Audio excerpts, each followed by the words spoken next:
Hogy szoktátok befűzni?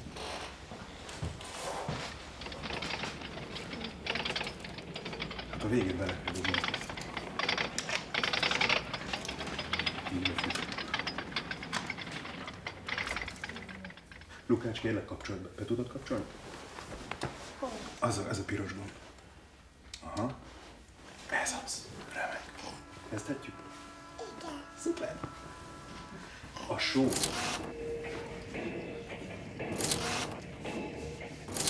Hol volt, hol nem volt. Volt egyszer egy király. Volt ennek a királynak 3 szép eladó lánya. Mit jelent az, hogy eladó lány? Ki tudja? Igen, fiatalok voltak, és szerettek volna férjhez menni. Nem azt jelenti, hogy kivitték őket a piacra eladni, ugye? Nem. Azt jelenti, hogy szerettek... Amit? Azt kiviszik. Meg a libát. Szóval, ők férjhez szerettek volna menni. Egyik fekete hajú. Van köztetek fekete hajú? Van a fekete hajú? Sötét hajú van, fekete hajú nincs. Volt, aki barna hajú volt. A harmadik, a legkisebbik, aranyszőke. Na hát, aranyszőkét azért látok egyet-kettőt. Szerencsére országa is volt neki, éppen 3. Ha férjhez mennek a lányok, egy-egy ország jut mindegyiknek hozományul. Ki tudja, mi az a hozomány? Odaadja neki. Odaadja nekik, amikor összeházasodnak, az országot. Ott éljenek azután. Csak azt nem tudta eldönteni ő felsége, melyiknek adja a legszebbik országát. Végül is úgy döntött, a legszebb ország azé legyen, amelyik a legjobban szereti őt. Szóval hol tartunk? Ott tartunk, hogy a király szeretné megtudni, hogy melyik lánya szereti őt legjobban. Behívatta a legidősebb lányát. Megkérdezte tőle, mondd meg nékem, édes lányom, szeretsz te engem? Mint a galamba tiszta búzát, felelte a lány. A galamb szereti a tiszta búzát? Igen. Bizony nagyon szereti felcsipegetni. Ezután a középső lányt hívatta maga elé. Mondd meg nékem, édes lányom, hogy szeretsz te engem? Mint nyárban a hűvös szellőt, felelte a középső királylány. Utoljára az aranyszőkehajú, a legkisebb király kisasszonyt hívatta be a király. Hát, te legkisebbik lányom, te hogy szeretsz engem? Úgy szeretlek, édesapám, mint a sót, felelte a legkisebbik királylány. Ennél többet nem mondhatok neked. Szeretjük a sót? Igen. Miért szeretjük? Mert ízesíti. Ízesíti a levest. Só nélkül milyen lenne a leves? Vízízű. Ha nagyon ízetlen, aha, nagyon vízízű, nagyon vacak lenne. Tudta ezt a király szerintetek? Nem. Én is azt hiszem, hogy nem tudta. Mert hogy megharagudott erre a király. Na csak hát, ennyit érek én te neked, háládatlan lány. Takarodj a szemem elől, takarodj az országomból, látni sem akarlak többet. Mi történt? Mit csinált a király? Elküldte, elzavarta a lányát. A saját lányát elzavarta a házból. Azért, mert a lány azt mondta, hogy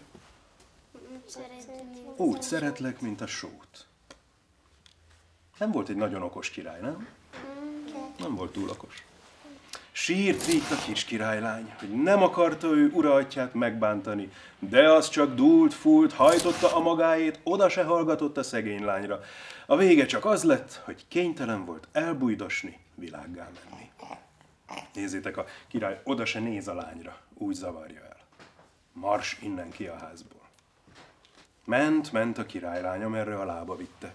3-szor is lement a nap, 4-szer is feljött a hold.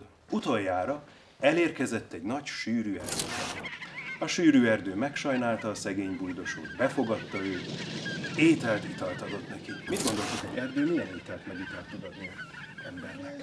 Vizet. Vizet, azt biztos. Meg gyümölcsöt. Meg gyümölcsöt, aha.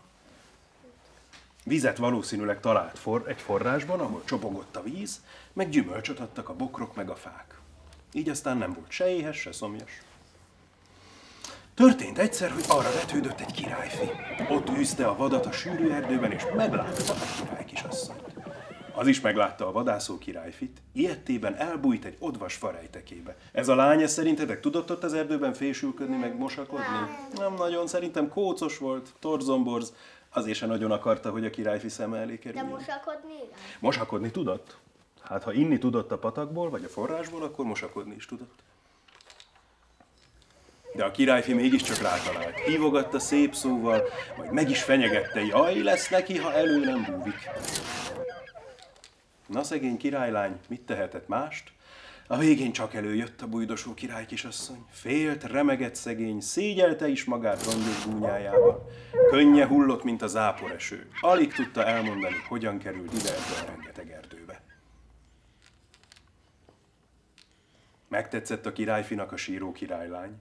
Nyergébe emelte, és hazavitte királyi palotájába. Otthon aztán felöltöztette őt selyembe, bársonyba, összehívatta a fényes rokonságot, csaptak olyan lakodalmat, hogy még.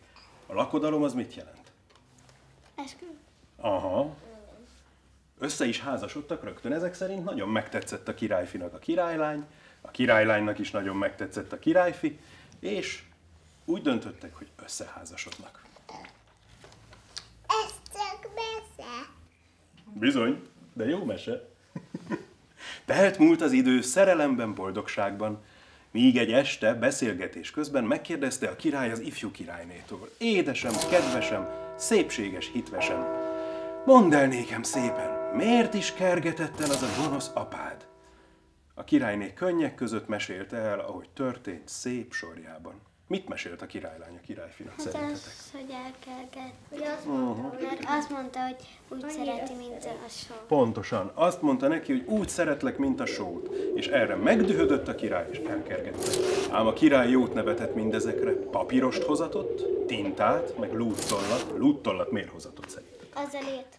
Hogyhogy? De miért nem ceruzával vagy Hát toll? azért, mert akkor még nem Számítógéppel. Akkor még nem volt? Semmi ilyesmi nem volt. Akkor lúttollal írtak. Igazi lúttollal bizony. Szóval még akkor este levelet küldött az öreg királynak. Hogy küldte a levelet? Látjátok? Galambal. Egy postagalambal. Bizony elvitte a galamb.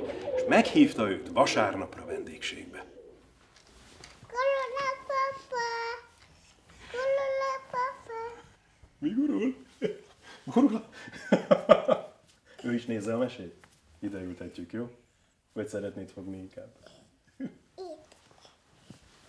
Mire megjött a vendég, meg is volt terítve aranyos tányérral, fakanállal, ahogy vendégségben dukál.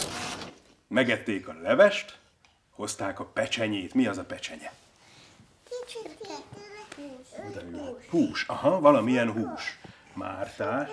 Te fogod? Jó, fogjad. Itt fogjad, de úgy fogd, hogy lásson. Jól lássa ő is a képet.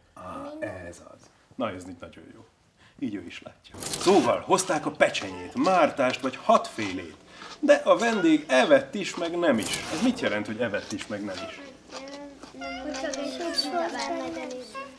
Olyan ímmelámmal evett, eszegetett belőle, de nem volt nagyon jó étvágya. Végül is letette a kanalat, eltolta maga elől a tányért. Tán nem ízlik az ebéd? Kérdezte a házigazda csodálkozva. Már megbocsásson, szomszéd, de a kutyának se ízlene így, sótlanul. Errefelé tán nem ismerik a sót. Hát hogy ne ismernék a sót, felelte a fiatal király. Csak hogy errefelé azt beszélik, hogy felséged még a legkedvesebb lányát is világgá kergette a só miatt. Igazán nem-e?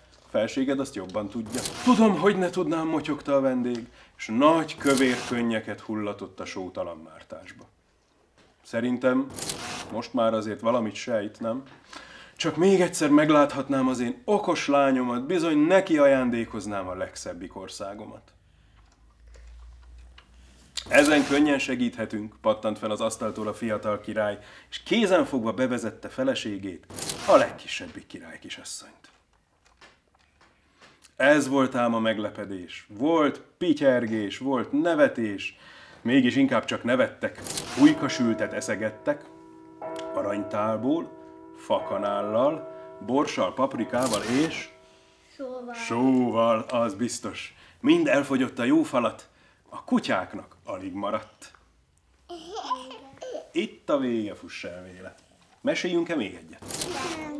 Jó.